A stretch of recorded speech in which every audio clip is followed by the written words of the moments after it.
Hi, welcome to Turnout Tune In. I'm Romy Rappaport. And I'm Zippora Cars. We're sisters and we both dance with the New York City Ballet together. We're really holistically minded and we wanted to take some time to just have conversations with you guys about different things that we feel really passionate about. The dance world is going through a lot right now. It's hard to be quarantined in these unprecedented times and still stay in shape and go through all the things that dancers want to go through and progress and find their groove in. And so we thought we had some tools to offer you guys.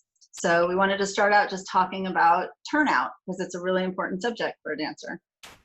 So when I was in New York City Ballet, I ended up with knee surgeries. I had to have 2 knee surgeries, one on each knee, and I had a really bad back injury, which ultimately, probably cost me the career. And it all happened in the very beginning of my time in New York City Ballet. So when you go through trying to fulfill your dream as a dancer, you're not going to want to let go of that. And so I felt like I spent my years in the company really trying to navigate how to work with my body and what was going on. And so I'm really passionate. That has filtered into the way I teach dance right now, because I feel really passionate about making sure everybody finds their true turnout, doesn't overdo it, and has health in this dance career. Because it's easy, there's a lot about ballet that can be very unnatural. So I feel like I found that in a lot of ways. And so it's really important that we all set ourselves up correctly. And so that's something important I really love to teach. You want to talk about how you teach that, Zip?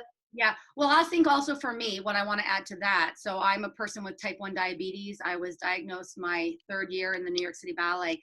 And what happened for me is I lost a lot of muscle strength, and my circulation was very difficult, but it really affected my strength and the way that I could use my body. So I felt that I also had to go back and almost retrain my body and almost learn just basically how to stand. And that informs my teaching. Your injuries informed your teaching. So one of the things that we'd like to just talk about in this preliminary introduction of who we are with you guys is just a basic stance. I think it's really important, as Romy said, not to overturn out. And I like to ask my students just to stand in parallel in 6th position, rock back onto your heels from the tops of the thighs, rotate your natural turnout, and then just put your feet down. And that's where your natural turnout starts. So your knees are lined up right over that second toe line of the foot. Then ask yourself, where are you standing on your feet? Where's the weight? Is the weight more towards the outside, the pinky toe? Or is the weight more towards the bunion? Or no, you're dropping your arches. Try to pull up on your arches and have the weight right on the second toe line of your foot, that big toe second line. So here we are, and we're in 6th position. And I'm gonna ask you, Olivia, to rock back onto your heels.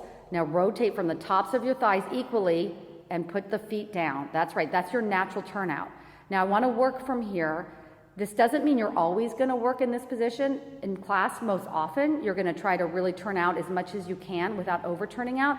But for the sake of finding your natural turnout and the proper stance on your feet, I want you to be in this natural turnout. Now, let me see what your right foot naturally wants to do, right? That arch wants to drop. And so that's a roll when that right foot, whatever foot, is gonna drop. Now show me what it's gonna look like if somebody has the opposite problem and they roll to the outside. That's more of a sickle, so you're on more of your outside of your foot, your 3rd or 4th toe. Let's come now to the second toe line of the foot. That's right, so you're on that big toe, second toe line of the foot. That's beautiful. Good. And then if we just do a simple releve up, are you relevating to the outside? That's a sickle. Or are you relevating too far over into the big toe bunion area? That's rolling. So try to be right on that second toe line of your foot. And especially when you come down, keep your heels forward. Definitely want to keep those heels forward and then come down through the second toe line of your foot. That's a really great exercise just to get the tops of your feet, strengthen the tops of the feet.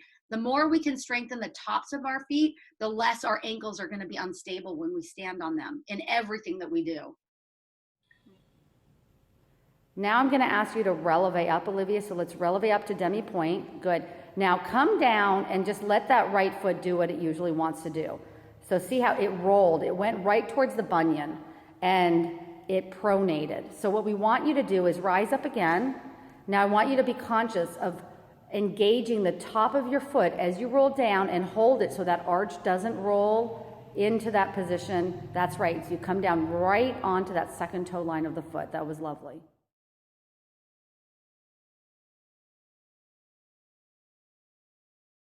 Okay, so I'm going to have you, yes, point. Okay, now you're going to slowly flex the foot, all the toes. Now bring the big toe and the pinky toe at the same rate up and really flex that foot. Oh, that's so much better. Good, good, good, good. And hold it. And then go through the demi back to the point. And let's flare those toes and point all those toes. Good. And then let's flex. Now, as much as you can, keep a straight line up through the second toe line of the foot. Oh, over too much on that big toe. So pull that pinky toe up at the equal rate. Oh, come all the way up, all the way up, all the way up, all the way up.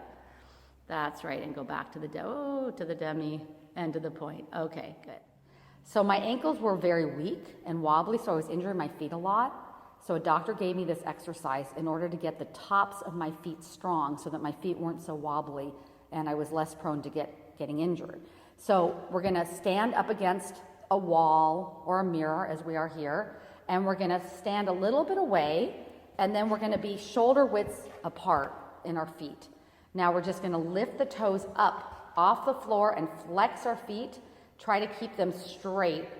That's right, and now we're gonna put them down, and we're gonna lift them up with straight legs, and put them down. So we're really using the tops of our foot. Your left foot is just a little, that's right, you need to be very straight, so we're not going too far out or too far in. And we're bringing both parts of our feet up equally, the big toe and the pinky toe, and we put them down.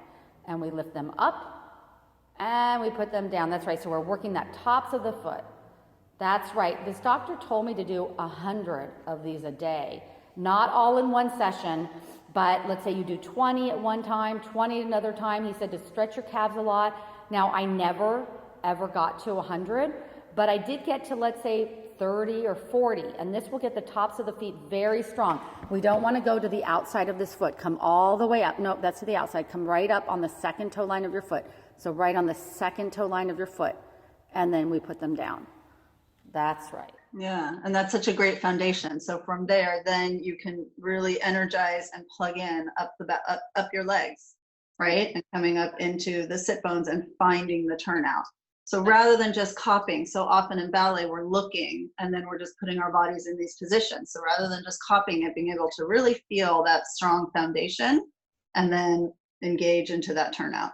That's right. And then what I'd like to add, I do see this a lot in my teaching. People are either tucked or they're arched. So we're not tucking as we squeeze. We're not tucking under. We're just basically squeezing towards each other, our sits bones. Do you want to say something about that? And just activating and lengthening, right? So that we can lengthen. I think when we tuck under, like imagine if you had a tail, if you were tucking that under, then it's really affecting what's happening in the legs. And I feel like a lot of that was part of my issue. I had a lot of really natural turnout, as so many dancers have that flexibility.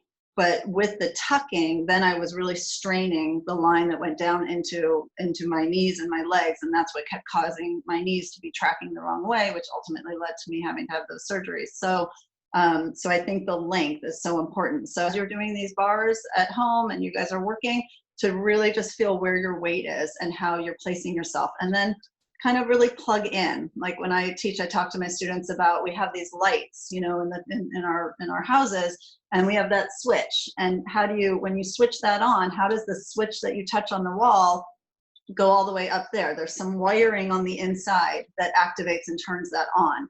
So if we can push into the balls of the feet and really feel the way we're standing, we sort of activate and turn on, and then this light can come out from us, right? That's beautiful. Yeah. So I want to add as we're going up into the upper body. So the tucking is really important, not to tuck, but to just be in neutral and then squeeze your sits bones. Don't overly arch, but it's very important that the rib cage is over your hip bones. So the hip bone is over the thigh, not behind the thigh. That's a tuck. The hip bone is over the thigh, but you're turning out your thighs. And then the rib cage is over your hip bones. I love this saying that I learned from Gelsey Kirkland in class from her. She said, turn out from the heart. So we turn out right here inside of our sternum. I almost like to think that you're going to rotate your shoulder blades out. So the rib cage is down. It's not that the rib cage is open, rib cage can be down, but we're turning out right here in our heart. We're opening up our shoulders and feel a nice long neck. So that's a beautiful way to start in our basic stance. Okay, so here we are, and we're in our first position. So I think you're a little bit out, Olivia. So let's see if we can bring our pelvis underneath us. Okay, now that's a tuck. So now see how your hip bones are behind your thigh. Can you bring your hip bones over your thigh? That's it. Now create an extra notch in your lower back and your spine. That's right, you elongate that spine. That's beautiful. So the rib cage is right over your hip bones, your shoulders back, your heart is open, and you're high up in your pelvis. That's beautiful.